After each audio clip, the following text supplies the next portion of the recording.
반도체 시장이 춘추전국 시대로 접어들었습니다. 엔비디아가 CPU를 개발하고 이에 맞서는 인텔이 GPU를 만드는 지금, 반도체 기업들은 서로의 영역을 침범하며 서로의 성문을 두드리고 있는데요. 반도체 전쟁을 주도하는 인텔, 엔비디아, AMD가 각축전을 벌이는 사이 자신의 영역을 조용히 뛰어넘어 확장하고 있는 회사가 있습니다. 노트북에 붙은 인텔의 코어 스티커만큼이나 핸드폰에 붙은 CDMA 스티커로 우리에게 익숙한 통신용 반도체 회사 퀄컴에 대한 이야기입니다. 여러분, 이제 팹리스에 대해서 아시죠? 반도체 설계만 하는 회사. 반도체의 중요성이 점점 높아지면서 이 팹리스 기업들의 성장세가 엄청납니다. 그럼 이 팹리스 기업 가운데 가장 많은 매출을 올리는 회사는 어디일까요? 아마 많은 분들의 머릿속에 엔비디아가 스쳐 지나갔을 것 같은데요. 최근에 실적도 워낙 좋고 엔비디아의 대표 상품인 GPU가 인공지능의 핵심 반도체라고 하니까요. 그런데 엔비디아의 순위는 팹리스 기업 가운데 2위입니다. 그럼 1위는 어디일까요? 바로 오늘 소개할 반도체 회사 퀄컴입니다. 퀄컴은 작년 3분기 77억 달러로 팹리스 기업 가운데 가장 많은 매출을 기록했는데요. 전년 동기 대비 56% 늘어난 매출이라고 합니다. 4분기 매출도 93억 달러에 달하는데요. 아직 순위가 나오진 않았지만 당분간은 퀄컴의 독주가 이어질 것으로 보입니다. 특히 퀄컴은 지난해 말 최대 고객인 애플과의 거래를 줄이겠다 이렇게 발표를 한 뒤에 주가가 역대 최고가를 경신하는 좀 신기한 현상을 보였는데요. 이후에도 계속해서 주가가 상승하는 중입니다. 퀄컴은 대체 어떤 회사이길래 엔비디아보다도 더 많은 매출을 내고 있는지, 그리고 또 어떤 비전을 가지고 있기에 전체 매출의 20% 이상을 차지하는 애플과의 결별 선언에 오히려 시장이 더 환호하는 것인지에 대해서 알아보겠습니다. 사실 지금은 퀄컴이 전 세계 1등 팹리스 회사이지만 원래는 통신 기술 컨설팅 회사였습니다. 반도체를 설계할 계획이 없던 회사이죠. 퀄컴은 1985년 MIT와 UCSD 전기공학 교수였던 어윈 M. 제이콥스가 창업한 회사인데요. 어윈의 아파트에 6명의 MIT 동기생들이 모여서 품질 좋은 이동통신 기술을 만들어보자 이런 생각으로 시작했다고 합니다. 퀄컴이라는 이름도 퀄리티 플러스 커뮤니케이션의 앞글자를 따서 만들었다고 하죠. 당시 어윈과 동료들이 퀄컴을 시작하게 된 계기는 이동통신 기술 중에서도 2G, 즉 2세대 기술 도입과 관련이 있습니다. 이를 알기 위해서는 이동통신 기술의 역사와 유형에 대해 잠시 설명해야 하는데요. 정말 간단히 한번 설명을 드려보겠습니다. 먼저 1세대 기술 FDMA입니다. 한글로 번역하면 주파수 분할 다중 접속 기술인데요. 마치 방송국마다 주파수가 하나씩 할당되어 있는 라디오처럼 한 사용자에게 하나의 주파수가 부여되는 방식입니다. 사용자가 증가하면 주파수가 모자라는 문제가 있겠죠. 이에 따라서 1980년대 중반부터 미국과 유럽 등에서는 FDMA를 대체할 차세대 이동통신 기술 도입 논의가 시작이 됩니다. 이때 등장한 것이 TDMA 방식입니다. 번역하면 시간 분할 다중 접속 기술인데요. 동일 주파수대 안에서 시간축을 여러 개로 나누어서 사용자들에게 할당하는 방식입니다. FDMA 방식에 비해서 많은 이용자들이 동시에 이용할 수 있다는 장점이 있습니다. 미국에서는 이 TDMA 방식을 업계 표준으로 채택을 하는데요. 그래도 문제가 있었습니다. 분명히 TDMA 방식이 전 세대인 FDMA 방식에 비해서는 좋기는 한데 이게 FDMA 방식 대비해서 좋다는 것이지 인프라 구축에 들어가는 비용에 비해서는 좀 기대 이하였던 것이죠. 이때 TDMA 기술의 보완 기술로 등장한 것이 CDMA입니다. 이건 좀 익숙한 기술이죠. 우리 옛날에 피처폰들, 애니콜, 스카이, 사이언 이런 것들 보면 CDMA 스티커가 붙어 있었잖아요. 아예 이런 핸드폰을 CDMA 폰 이렇게 불렀던 것 같기도 한데요. 아무튼 그 CDMA가 바로 이 CDMA입니다. CDMA는 코드 분할 다중 접속 기술인데요. TDMA처럼 동일한 주파수 대역에서 많은 이용자들이 공동으로 사용을 하고 있지만 시간에 따라 구분하는 것이 아니라 각 사용자들에게 각기 다른 코드를 할당해서 이 코드를 알고 있는 이용자끼리만 송수신할 수 있도록 하는 기술입니다. 동시에 많은 통신이 가능한 것입니다. 그래서 FDMA 대비 TDMA는 3배, CDMA는 20배가량 더 효율적이었다고 합니다. 하지만 CDMA 기술은 당시에 미국에서 활용을 받지 못했는데요. 이론적으로는 좋은데 상용화가 불가능한 기술로 여겨졌다고 합니다. 그리고 이미 TDMA 방식으로 통신 인프라가 구축되고 있었고요. 이때 퀄컴이 자신들이 CDMA를 개선할 수 있다 이러고 나선 것이죠.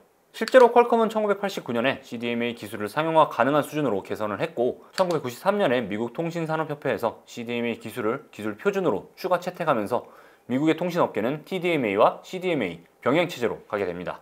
그런데 문제는 기술은 표준이 됐지만 이걸 아무도 활용하지 않았던 점이에요. 이미 많은 제조사들이 TDMA 기반의 장비와 단말기들을 만들고 있었기 때문에 CDMA 장비와 핸드폰을 만드는 회사가 없었던 것입니다. 결국 퀄컴은 직접 CDMA 단말기와 통신 장비를 만들기로 하는데요. 문제는 장비를 만들려면 그 안에 들어가는 반도체까지 만들어야 했습니다. 그래서 퀄컴 기술자들이 MIT에 가서 반도체 설계를 다시 배우고 소니에게서 단말기 기술 이전을 받아가면서 직접 제작을 했다고 합니다. 이런 노력들 끝에 1995년 CDMA 서비스를 위한 네트워크 장비, 단말기, 그리고 통신용 반도체 칩, 소위 모뎀 칩 생산에 성공합니다. 반도체 회사가 아니었는데 졸지에 반도체 회사가 되어버린 것이죠. 이런 노력에도 여전히 북미와 유럽, 일본에서는 TDMA가 우세했는데요. 그래서 퀄컴은 한국과 홍콩, 중국을 타깃으로 잡고 홍보를 진행합니다. 결국 1996년 퀄컴은 한국의 SK텔레콤, 삼성전자와 협업해서 세계 최초의 CDMA 핸드폰을 내놓습니다. 이후 한국을 시작으로 아시아권 국가에서는 CDMA가 기술 표준이 되고요. 2000년대 중반에 이르러서는 CDMA가 전 세계 거의 모든 국가에서 이동통신 표준이 됩니다. 자연스럽게 CDMA 원천 기술을 보유한 퀄컴은 어마어마한 로열티 수익을 벌어들이기 시작하죠. 조그마한 통신 기술 스타트업이던 퀄컴이 졸지에 반도체 회사가 됐고 전 세계 기술 표준을 장악하면서 폭발적으로 성장하게 된 것입니다. 그래서 이 분야에서 좀 근무하셨던 분들을 만나보면 사실상 퀄컴은 한국이 키웠다 이렇게 말씀하시는 분들이 있는데요. 이런 말이 나오는 이유가 여기 있는 거죠. 이후 퀄컴은 CDMA를 비롯해서 수많은 통신 기술들을 내놓게 되는데요. 3G, 4G 시대에도 퀄컴의 기술들이 표준으로 자리 잡으며 승승장구하게 됩니다. 특히 스마트폰이 등장할 무렵에는 퀄컴의 영리한 대응이 돋보이는데요. 스마트폰 시대에는 모뎀과 같은 통신용 칩뿐만 아니라 CPU, GPU 등의 각종 프로세서가 하나의 반도체에 담긴 시스템 온 칩이 등장하죠. 이때 퀄컴은 통신용 칩만 보급해서는 승산이 없다는 것을 빠르게 간파하고 자체 설계한 AP, 스냅드래곤 시리즈를 스마트폰 초기인 2008년에 빠르게 출시를 합니다. 덕분에 스냅드래곤은 삼성전자, 화웨이와 같은 주요 스마트폰 제조사의 안드로이드 스마트폰 플래그십 모델에 탑재되고 있는데요. 스냅드래곤 이퀄 명품 스마트폰의 대명사가 된 셈입니다. 심지어 얼마 전 시작된 5G용 AP 시장에서는 초기 점유율 90% 이상을 차지하기도 했는데요.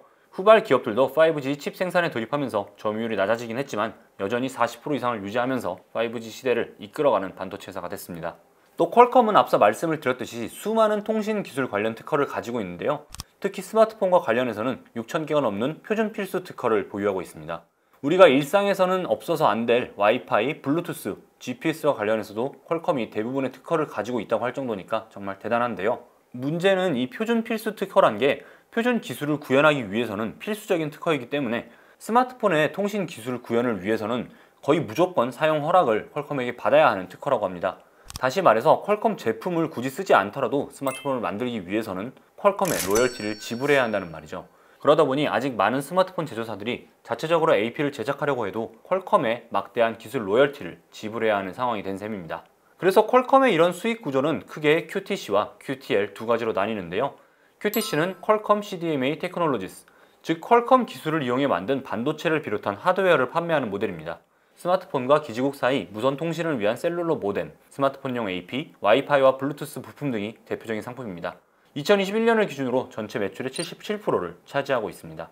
QTL은 퀄컴 테크놀로지 라이센싱, 그러니까 퀄컴의 기술 라이선싱을 통해 얻는 매출입니다. 주로 스마트폰 가격의 일정 비율로 로열티를 지급받는 방식인데요. 아까 설명드렸듯이 삼성, 애플, 화웨이를 비롯한 대부분의 스마트폰 제조사들이 필연적으로 퀄컴의 기술을 이용해야 하는 상황이라 이 역시 매출이 상당합니다. QTL 부분은 전체 매출의 23%를 차지하고 있다고 합니다. 2G 시대의 퀄컴을 한국의 핸드폰 제조사가 키웠다면 3G 이후 스마트폰 시대에는 퀄컴의 중요한 동반자는 애플입니다. 애플이 퀄컴의 AP인 스냅드래곤을 이용하진 않지만 퀄컴의 통신 칩셋을 아이폰에 탑재하면서 퀄컴의 도약에 큰 역할을 했습니다. 아이폰이 많이 팔리면 팔릴수록 퀄컴도 성장하는 구조였는데요. 아이폰 초기 모델부터 퀄컴의 모뎀 칩이 탑재가 됐으니 10년이 넘는 동맹 관계였던 셈이죠. 덕분에 퀄컴의 전체 매출 중에 아직도 애플이 차지하는 비중이 11%가 넘을 정도라고 하는데요. 하지만 최근에 애플이 반도체 독립을 내세우면서 이 동맹에도 금이 가고 있습니다. 2023년에 출시될 아이폰부터 자체 5G 모뎀 칩을 개발해 탑재할 계획이기 때문인데요. 실제로 애플은 이미 2019년에 인텔의 모뎀 칩 사업부를 10억 달러에 인수하면서 2200명 이상의 개발 인력과 17,000개 이상의 IP를 모두 넘겨받은 상태입니다. 마치 애플이 노트북용 반도체 M1을 개발해서 인텔과의 15년 동맹을 깬 것과 같은 상황인데요. 퀄컴 입장에서는 큰 고객을 잃는 것이기도 하지만 떠난 고객이 강력한 경쟁자가 될 수도 있는 상황이 온 것이죠. 하지만 이런 애플의 탈퀄컴 선언에도 퀄컴은 상관이 없다는 반응입니다. 오히려 애플의 5G 반도체가 나오기 전부터 퀄컴이 선제적으로 애플 비중을 줄이겠다 이러고 나섰는데요. 퀄컴은 작년 11월에 열린 행사에서 아이폰에 대한 통신칩 공급 비중이 2023년 20% 이하로 2024년에는 한 자릿수 초반까지 급감할 것이라고 예고를 했죠. 퀄컴이 먼저 애플과의 관계를 정리하겠다고 나선 셈입니다. 사실상 퀄컴의 효자 노릇을 하는 최대 고객과 전쟁을 선포한 건데 오히려 발표 당일 퀄컴의 주가는 8% 이상 급등하면서 사상 최고가를 기록을 해버립니다. 애플과의 관계 정리 대신에 내놓은 사업 다각화 비전이 설득력이 있었기 때문이라는 분석인데요. 이날 발표에서 크리스티아누 아몬 퀄컴 CEO는 우리는 이제 단일 시장 또는 단일 고객과의 관계에 의해서 정의되는 회사가 아니라면서 사업 다각화를 선언을 했는데요. 실제로 이미 퀄컴의 매출 3분의 1 이상이 비핸드셋 부문, 즉 스마트폰이 아닌 PC, 자동차, VR, AR 헤드셋 등에서 발생하고 있기 때문에 이게 근거 없는 자신감은 아닌 것 같습니다. 우선 차량용 반도체 사업을 보겠습니다. 자율주행에도 통신은 굉장히 중요한 부분 중에 하나인데요. 퀄컴은 BMW의 자율주행차용 통신칩 공급 계약을 발표를 했고요. 르노, 벤츠, 푸조, 도요타, 혼다 등과도 협업을 하고 있습니다. 또 최근에는 여기에 쓰일 통신칩 개발을 위해 스웨덴 자동차 기술회사인 비오니어를 45억 달러에 인수를 하기도 했습니다. 이를 바탕으로 2021년 10억 달러 수준인 차량용 반도체 매출을 5년 뒤에는 35억 달러, 10년 뒤에는 80억 달러 규모로 키운다는 계획입니다. 퀄컴은 PC 분야로의 진출도 앞두고 있습니다. 스마트폰을 넘어 PC에도 활용 가능한 시스템온 칩을 만들겠다는 구상인데요. 스마트폰용 AP인 스냅드래곤을 PC용으로 확대, 개편한다는 계획입니다. 지난해 CPU 스타트업 누비아를 인수한 것도 같은 목표 때문입니다. 그리고 이미 애플이 스마트폰용 AP에 주로 쓰이는 ARM의 설계 방식으로 PC용 반도체인 M1을 제작한 만큼 퀄컴도 이에 견줄 수 있는 제품을 만들 수 있다는 생각입니다. 또 다른 분야는 마찬가지로 기기간 통신이 중요한 사물 인터넷 분야입니다. 2021년을 기준으로 퀄컴의 사물 인터넷 관련 매출액은 50억 6천만 달러 수준인데요. 2024년까지 90억 달러로 늘어날 전망입니다. 메타버스 역시 퀄컴이 눈독 들이고 있는 분야 중에 하나입니다. 이미 각종 XR 헤드셋에 퀄컴의 스냅드래곤이 탑재되고 있습니다. XR 헤드셋은 소형화와 성능을 다 잡아야 하기 때문에 스마트폰용 반도체를 채택한 것인데요. 실제로 마이크로소프트의 MR 헤드셋인 홀로렌즈2에는 스냅드래곤 850 칩이 탑재가 되었고 지난해 1000만 대가량이 팔린 메타의 VR 헤드셋 오큘러스 퀘스트2에도 퀄컴과 메타가 협업해서 만든 스냅드래곤 XR2 칩이 탑재가 됐습니다. 이처럼 퀄컴은 애플과 같은 일부 고객에 집중된 모뎀 칩 공급 모델에서 다양한 분야의 통신용 반도체를 공급하는 방식으로 나아가서는 PC 반도체와 메타버스 반도체에 진출하는 방식으로 반도체 매출이 2024년까지 최소 12% 이상 늘어날 것으로 자신을 하고 있는데요. 이를 두고 JP모건과 같은 글로벌 투자회사에서 올해 톱픽으로 퀄컴을 선정할 정도로 이 전략의 가능성이 인정을 받고 있습니다. 오늘은 익숙하면서도 잘 몰랐던 통신용 반도체 기업 퀄컴에 대해서 알아봤는데요. 퀄컴도 이제는 통신용 반도체라는 성문을 열고 포트폴리오 다각화로 본격적인 반도체 전쟁에 참전을 하고 있습니다. 애플과의 5G 통신 칩 개발 경쟁에서 이길 수 있을지, 그리고 반대로 퀄컴이 개발하는 PC용 반도체가 애플의 PC용 반도체인 M 시리즈를 능가하는 성능을 낼 수 있을지를 지켜보면 좋을 것 같습니다. 좀 시간이 지난 뒤엔 반도체 기업의 전쟁을 이야기할 때 인텔, AMD, 엔비디아에 더해 애플과 퀄컴까지 넣어야 할 것 같은데요. 계속해서 관련된 이야기를 전하도록 하겠습니다. 네, 오늘 준비한 이야기는 여기까지고요. 오늘도 재밌게 보셨다면 구독, 좋아요 부탁드립니다. 감사합니다.